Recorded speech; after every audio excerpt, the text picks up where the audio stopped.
Welcome back. Well, now to a big talking point this morning and a medical breakthrough which could see a male contraceptive pill being available within 5 years. Scientists in Melbourne are behind the research, claiming that there's overwhelming evidence that men will be happy to take control of contraception. So today's show, doctor and fertility expert Rick Gordon joins us now to discuss. G'day, Doc. Morning, chaps. Rick, just start by explaining how would this pill work? Well, historically, we've looked at different hormonal methods trying to stop the testes from actually producing sperm. We've looked at ways of immobilising the sperm.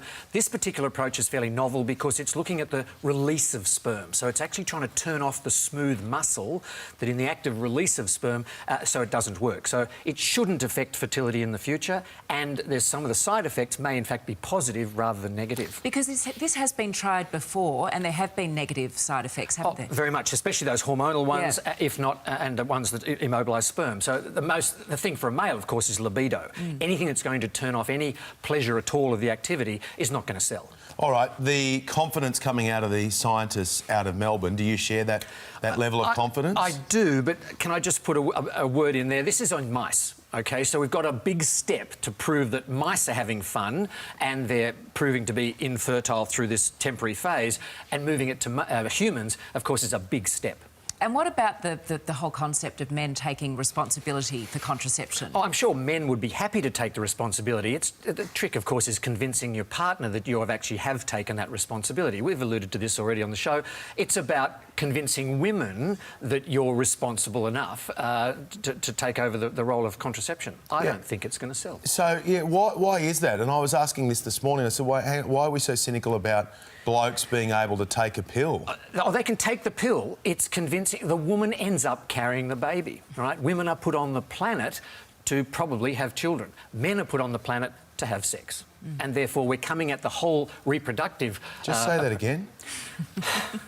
You can't get pregnant. Women are designed to have babies. Men are designed to have sex, right? We're driven by different hormonal pressures, all right? So... Can I just make a point? We love having sex as well. Don't get me wrong. No.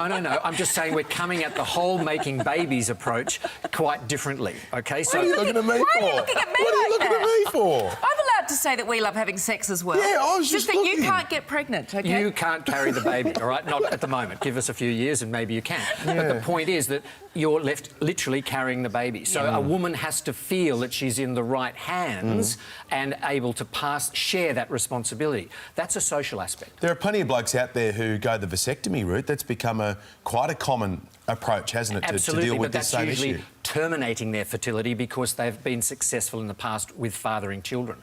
And so they're taking a permanent method. We're looking for... This is a temporary measure, right? Men want to turn off their fertility and turn it back on later. So therefore, who would this be appealing to, do you think? Who would be a prime candidate? Well, I think the small market of those in stable relationships who are looking to either space their children out or if it didn't work, because the success rates are unknown, if it didn't work, having a baby wouldn't be the end of the earth anyway. Yeah. Just to put things in perspective, because there's so many scientific breakthroughs where they say, look, it's worked on rats, it's worked on mice. And I know this is a big generalisation here, but how many things that we hear the good news on rats and mice do not then transfer over to human beings? A lot. In fact, I'm going to say most. In other words, doing the basic research, because that's where you have to start on mice, and then you have to move maybe into other animals, but the biggest step, of course, is into humans, and it's all about side effects. I don't know how you talk to a mouse and tell them ask them whether they're enjoying sex or not. You haven't tried? Well, I haven't. You know, I haven't mastered the language, but it's about side effects. It's about converting what you might find in a test tube in a laboratory to how it's going to affect the human race. Very educational, isn't it? Absolutely, and it's all happening right here on our shores. This is amazing. This is good. I mean, this is good science they're doing. It's a question of whether it's going to translate into market value or not. Intriguing stuff. Good on you, Dr. Rick. Real eye-opener, Sylvia. Yeah, we've got it all covered this morning. I'm never going to look at Tom and Jerry the same again after that. That's amazing.